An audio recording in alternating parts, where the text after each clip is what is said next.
नोएडा के गौतम बुद्ध बालक inter college के हॉस्टल से लापता हुए 11वीं कक्षा के 4 छात्र नई दिल्ली रेलवे स्टेशन पर सकुशल मिल गए हैं। पुलिस ने काफी मेहनत के बाद छात्रों तक पहुंचने में सफलता प्राप्त की है। जांच में पता चला कि छात्रों ने पेपरों में फेल होने और परिजनों के डर से हॉस्टल से निकलने का निर्णय लिया। पुलिस का कहना है कि बुधवार सुबह चारों छात्रों ने योजना बनाकर हॉस्टल छोड़ दिया था और इसके बाद वे नई दिल्ली रेलवे स्टेशन पहुंचे और ग्वालियर घूमने गए थे। वे वापस स्टेशन लौटने के बाद पुलिस ने उन्हें पकड़ लिया है।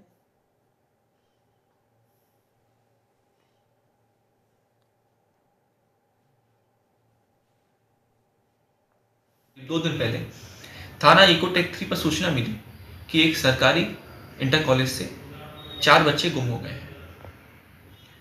तत्काल ही पुलिस मौके पर पहुंची और सुंदर थानाओं में तहरीर पर मुकदमा लिखाया गया और लगभग 6 टीमें डिप्यूट की गई, जिनके द्वारा लगभग 300 कैमरे देखे गए और अलग अलग जगह पर रूट ट्रैक किया गया। लगभग 2 दिन की कड़ी मेहनत के बाद और लगभग 300 से ज़्यादा कैमरे देखने के बाद इंस्टाग्राम के माध्यम से, लोकेशन और इलेक्ट्रॉनिक सर्विलेंस के माध्यम से और मैनुअल सर्विलेंस के बाद चारों बच्चों को आज 17 जनवरी 2025 को सकुशल रेलवे स्टेशन नई दिल्ली से संरक्षण में लिया गया है। और इसी खबर पर और भी ज्यादा जानकारी के साथ हमारे सहयोगी शिव त्यागी हमारे साथ फोन लाइन पे मौजूद हैं। शिव, जिस तरह से ये जानकारी सामने आई है कि सेंटर कॉलेज के जो बच्चे थे वो लापता थे, सभी लोग परेशान, परिजन परेशान, लेकिन इन बच्चों ने फेल होने के डर से पेपर के इन बच्चों ने योजना बनाई और वो हॉस्टल छोड़ करके निकल गए, ग्वालियर घूमने चले गए। फिर जानकारी भी सामने आई है 300 कैमरे जिस तरह से अभी तक हमने सुना और पुलिस अधीक्षक के भी जो इसे लेकर के बयान सामने आए हैं। इस तरह की जानकारियां, इससे लेकर के क्या परिजनों की तरफ से कोई बयान सामने आए हैं और क्या जिस तरह से छात्रों के भीतर जो डर का माहौल था उसे किस तरह से निकाला जाए, इसका भी एक बार जिक्र कीजिएगा, क्योंकि ये जो छात्र हैं वो पेपर के डर से फिलहाल जो जानकारी मिली है उसकी वजह से ये हॉस्टल छोड़कर भाग गए थे।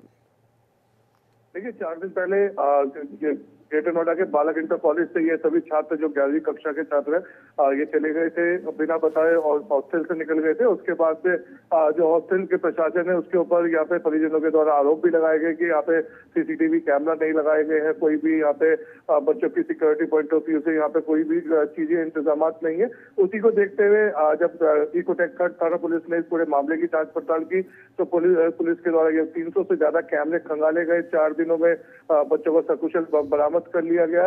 ये सभी घूमने के लिए निकले थे और क्योंकि मार्क्स कम आए थे ये भी इनको डर था। वही दूसरी तरफ आपस में पहले से ही सभी के द्वारा योजना बनाई गई कि घूमने के लिए निकलते, क्योंकि जब छुट्टियों से घर वापस आए तो इन सभी के पास पैसे थे और इसको देखते हुए ये सभी जो है घूमने के लिए निकल गए थे। पैसे खत्म होने के बाद दोबारा से ये दिल्ली आए और पुलिस ने इन सभी को सकुशल यहाँ पे बरामद कर लिया।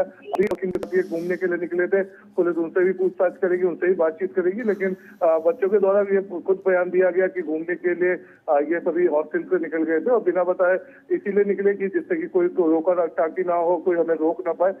फिलहाल कहीं ना कहीं बच्चों के अंदर एक डर का माहौल जरूर बना रहता है कि अगर मार्क्स कम आएंगे तो ऐसे में जो स्कूल के टीचर्स है या है उनके द्वारा डांट फटकार लगाई जाएगी, मारपीट की जाएगी। इसी को देखते हुए ये सभी बच्चे भी जो है उसी का शिकार हुआ है, उसी वजह से ये सभी निकले हैं। लेकिन फिलहाल परिजनों की तरफ से भी उनके चेहरे पे खुशी आई है कि उनके बच्चे उनको सकुशल बरामद हो गए। वही पुलिस के जो अधिकारी हैं उनके द्वारा भी यहाँ पे बच्चों को समझाया जा रहा है, उनकी काउंसलिंग की जाएगी कि आगे भविष्य में और भी बच्चे इस तरीके की जो इनके द्वारा यहाँ रखना चाहिए। ठीक है शिव, आगे भी इस खबर पर आपसे अपडेट्स लेंगे। फिलहाल तमाम जानकारियों के साथ बने रहने के लिए आपका बहुत शुक्रिया।